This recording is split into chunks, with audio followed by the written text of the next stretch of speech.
Today I'm going to show you how to add interest to plain squares and to make a nice quilt top.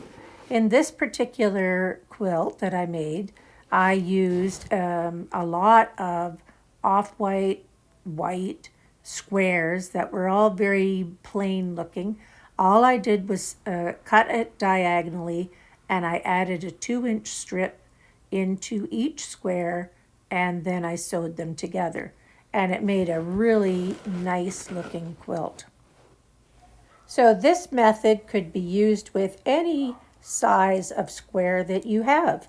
You could start with 2.5 inch. They would be very small. I wouldn't add 2-inch wide strip then. I'd add a narrower strip. But if you had a 4-inch or a 5-inch square, you can easily slice it diagonally and add an inserted color bar and sew them all together and have a great quilt. It's a very versatile way of making a quilt. In this quilt, I did very similar thing. I sewed 4 patches together, and then I cut it diagonally and inserted a black pattern or black strip across the 4 squares. Then I sewed them all together, and I made a big diagonal diamond shaped pattern using all of these finished blocks. You will notice, however, at the seams, the squares don't match up. If that is something that would bother you, then don't use 4 at a time.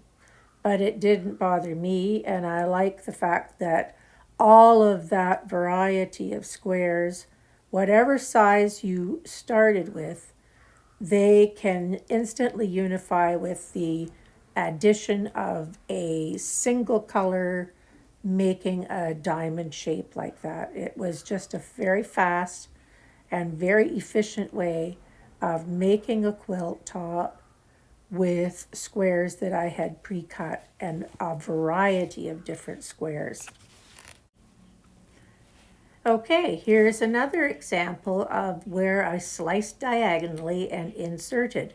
In this case, I think they were 6.5-inch squares, but I cut it diagonally, and instead of just inserting a very plain strip, I added a strip of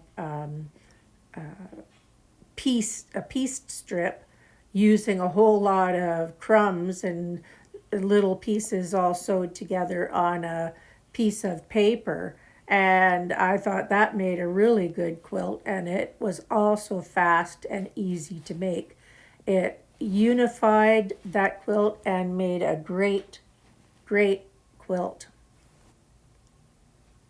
Here's another example where I sewed a whole lot of squares together, and what I did with this one was, after the squares were sewed together, I lined up my longest ruler right across the whole width of the quilt, and I sliced it and I added a strip of an accent color.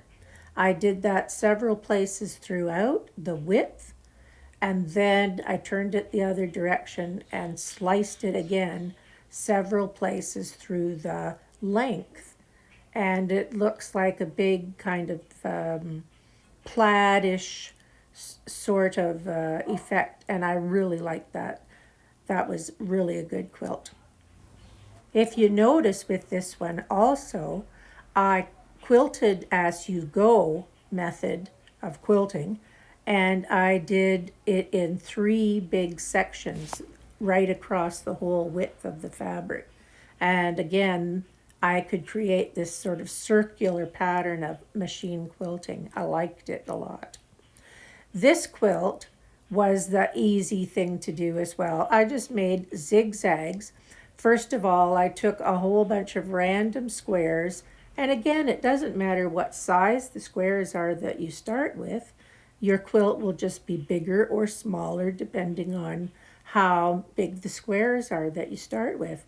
I think these squares were actually 5 inches, and I just made a cut across the end of each one of them, and I did a whole stack of them at a time, and I added a strip of white fabric to create this zigzag effect. And that quilt also went together in a very fast time, and it used a lot of random color scrappy squares. So here I've shown you a number of samples of things that you can use with various sizes of squares and really create a lovely quilt in very short time. I hope this is a helpful video for you. Thanks for watching.